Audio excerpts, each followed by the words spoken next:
Matthew chapter 17. After 6 days, Jesus took with him Peter, James, and John, the brother of James, and led them up a high mountain by themselves. There he was transfigured before them. His face shone like the sun, and his clothes became as white as the light. Just then there appeared before them Moses and Elijah talking with Jesus. Peter said to Jesus, "Lord, it is good for us to be here. If you wish, I will put up 3 shelters, one for you, one for Moses, and one for Elijah." While he was still speaking, a bright cloud covered them, and a voice from the cloud said, "This is my son whom I love. With him I am well pleased. Listen to him." When the disciples heard this, they fell face down to the ground, terrified. But Jesus came and touched them. "Get up," he said. "Don't be afraid." When they looked up, they saw no one except Jesus. As they were coming down the mountain, Jesus instructed them, "Don't tell anyone what you have seen until the Son of Man has been raised from the dead." The disciples asked him, "Why then do the teachers of the law say that Elijah must come first?"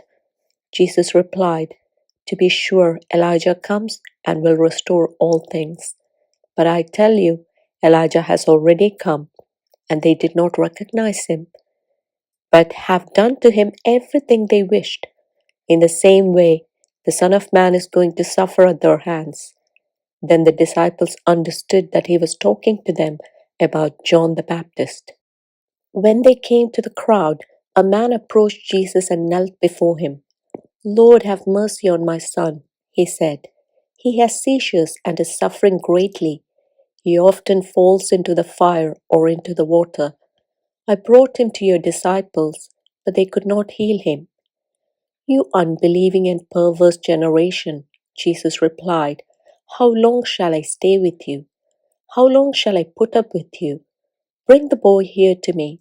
Jesus rebuked the demon, and it came out of the boy, and he was healed at that moment. Then the disciples came to Jesus in private and asked, "Why couldn't we drive it out?" He replied, "Because you have so little faith. Truly I tell you, if you have faith as small as a mustard seed, you can say to this mountain, 'Move from here to there,' and it will move. Nothing will be impossible for you." When they came together in Galilee, he said to them, "The Son of Man is going to be delivered into the hands of men. They will kill him, and on the third day he will be raised to life." And the disciples were filled with grief. After Jesus and his disciples arrived in Capernaum, the collectors of the 2 drachma temple tax came to Peter and asked, "Doesn't your teacher pay the temple tax?" "Yes, he does," he replied. When Peter came into the house, Jesus was the first to speak. "What do you think, Simon?" he asked. "From whom do the kings of the earth collect duty and taxes? From their own children or from others?" "From others," Peter answered. "Then the children are exempt," Jesus said to him.